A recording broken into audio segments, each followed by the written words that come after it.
નમસ્કાર, આપ જોઈ રહ્યા છો સ્પાર્ક ટુડે ન્યૂઝ। સર્વ પબ્લિક સેવા ટ્રસ્ટ દ્વારા રાજસ્થાનના સિરોહી જિલ્લામાં સેવા આપવામાં આવી છે। વડોદરાથી રાજસ્થાન ખાતે સંસ્થાના કાર્યકર્તા પહોંચ્યા છે અને ત્યાંની પ્રાથમિક શાળામાં તેઓ દ્વારા વિતરણ કરવામાં આવ્યું છે।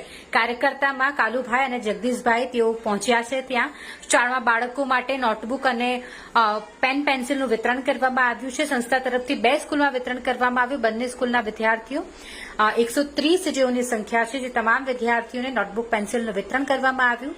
ત્યાં પ્રતિનિધિ કાલુભાઈ અને જગદીશભાઈ ખાસ સંસ્થાના પ્રતિનિધિ છે, તેઓ હાજર રહ્યા હતા। વડોદરાથી રાજસ્થાન આ ટીમ પહોંચી હતી ખાસ વિતરણ કરવા માટે। તેઓ દ્વારા આવી જ રીતે લોકોને સહાય પહોંચાડવાની વ્યવસ્થા કરવામાં આવતી હોય છે। પ્રાથમિક શાળા વિશે વાત કરીએ તો એક રાજકીય ઉચ્ચ પ્રાથમિક શાળા અને બીજી સંયુક્ત શાળા સર્વ પબ્લિક સેવા ટ્રસ્ટ તરફથી વિનામૂલ્યે આ બંને શાળાઓમાં સેવા આપવામાં આવી।